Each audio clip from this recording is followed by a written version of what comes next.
بسم اللہ الرحمن الرحیم الحمد للہ والصلاة علی اہلہا۔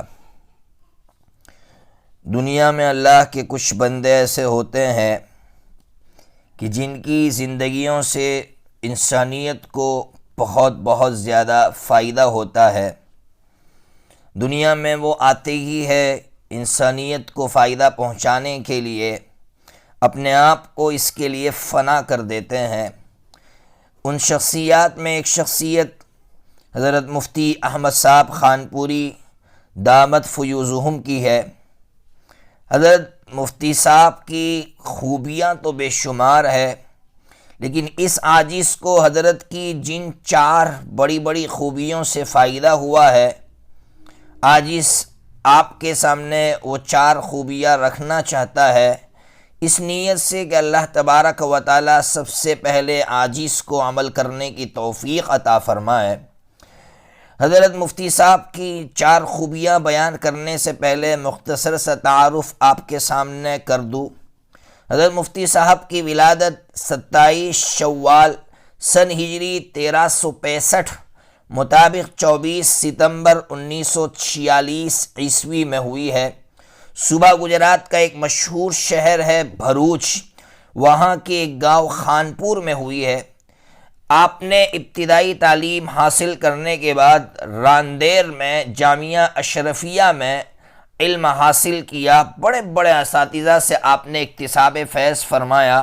آپ کے اساتذہ میں جن بڑی شخصیات کا نام ہے، ان میں ایک نام ہے حضرت مولانا آدم صاحب طالع پوری پالم پوری رحمۃ اللہ علیہ کا، حضرت مفتی سعید احمد صاحب پالم پوری نور اللہ مرقدہ کا، حضرت شیخ رضا اجمیری نور اللہ مرقدہ کا، حضرت مولانا مصلح الدین صاحب بڑودوی رحمۃ اللہ علیہ کا، حضرت مولانا نصیر احمد خان صاحب جن سے آپ نے دارالعلوم میں پڑھا ہے، حضرت مولانا وحید الزمان کیرانوی رحمۃ اللہ علیہ سے، حضرت قاری طیب صاحب رحمۃ اللہ علیہ سے، حضرت مفتی محمود الحسن گنگوئی رحمۃ اللہ علیہ سے، حضرت مفتی نظام الدین صاحب رحمۃ اللہ علیہ سے۔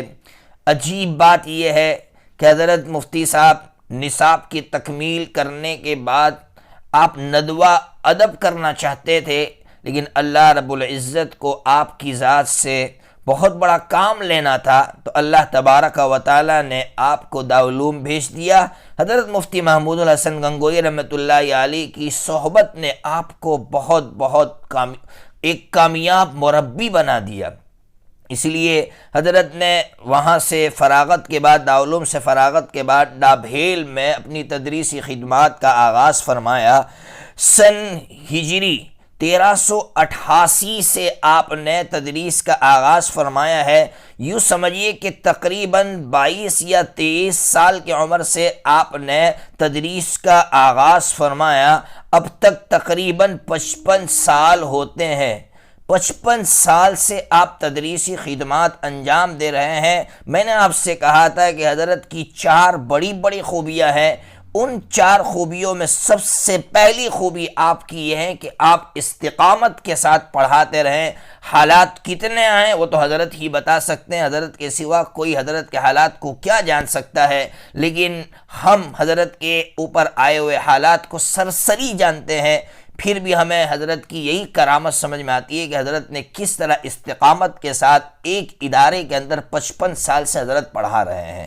اس سے ہمیں بہت بڑا سبق مل رہا ہے کہ حالات آئے تو آنے دے، ہم استقامت کے ساتھ جم کر خاموشی کے ساتھ پڑھاتے رہے۔ دوسری خوبی حضرت کی نماز کی پابندی۔ جن حضرات نے حضرت مفتی صاحب کو جوانی میں دیکھا، ادھیڑپن میں دیکھا، بڑھاپے میں دیکھا، وہ اس بات کی گواہی دیتے ہیں کہ حضرت کو کبھی مسبوق نہیں پایا، حضرت کی کبھی رکعت نہیں چھوٹی۔ آپ اندازہ لگائیے کتنا اہتمام ہوگا تکبیر اولیٰ کا۔ آج ہماری سب سے بڑی کوتاہی یہ ہے کہ ہم نماز سے بہت دور ہیں، اور اگر پڑھتے بھی ہیں تو تکبیر اولیٰ کا اہتمام نہیں کر پاتے ہیں۔ اگر حضرت سے ہمیں محبت ہے اور واقعتاً محبت ہے ہر بندے کو، تو ہمیں نماز کی پابندی کرنا چاہیے۔ تیسری جو حضرت کی خوبی مجھے لگی، جس سے مجھے بہت فائدہ ہوا، وہ ہے وقت کی پابندی۔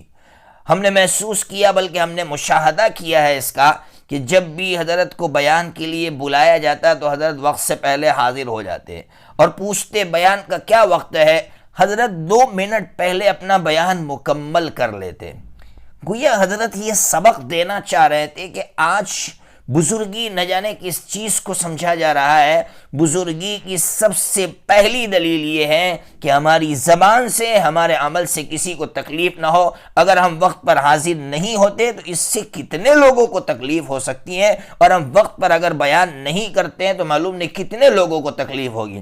آج جمعہ وغیرہ میں ہمارا حال یہ ہے کہ اگر وقت 1:25 کا ہو تو ہم بیان کرتے رہتے ہیں، ہمیں اس بات کا احساس نہیں ہے کہ اللہ کے کتنے بندے ایسے ہیں جو فیکٹریوں میں کام کرتے ہیں اور کام چھوڑ کر آئے ہوئے صرف جمعہ کی نماز پڑھنے کے لیے، اور ہم لوگ اس کا خیال نہیں کرتے۔ ہمارے اس عمل سے کتنے لوگ جمعہ سے دور ہو جاتے ہیں۔ اس لیے ہمیں سمجھنا چاہیے کہ بزرگی کے لیے سب سے بڑی چیز یہ ہے کہ ہم وقت کی پابندی کریں، ہمارے ذریعے سے کسی کو تکلیف نہ ہو۔ حضرت کی چوتھی خوبی جو میں نے محسوس کیا اور جس سے مجھے فائدہ ہوا وہ یہ ہے، حضرت بیانات میں قرآن مجید اور احادیث پاک ہی پیش فرماتے تھے، یعنی بہت سادہ بیان ہوتا تھا۔ لوگوں کو خوش کرنے کے لیے موضوع روایتیں اور انتہائی زیادہ ضعیف روایتوں کا استعمال ہرگز نہیں کرتے ہیں حضرت۔ اس سے ہمیں سبق ملتا ہے۔ ہم لوگ بھی بعض مرتبہ پھیسل جاتے ہیں اور ہم عوام کو خوش کرنے کے لیے ایسی روایتیں بیان کر دیتے ہیں کہ جن روایتوں کا یوں سمجھیے یا تو موضوع ہوتی ہے یا انتہائی زیادہ ضعیف ہوتی ہے۔ اللہ تبارک و تعالی ہمیں حضرت کی ان خوبیوں کو اپنانے کی توفیق عطا فرمائے۔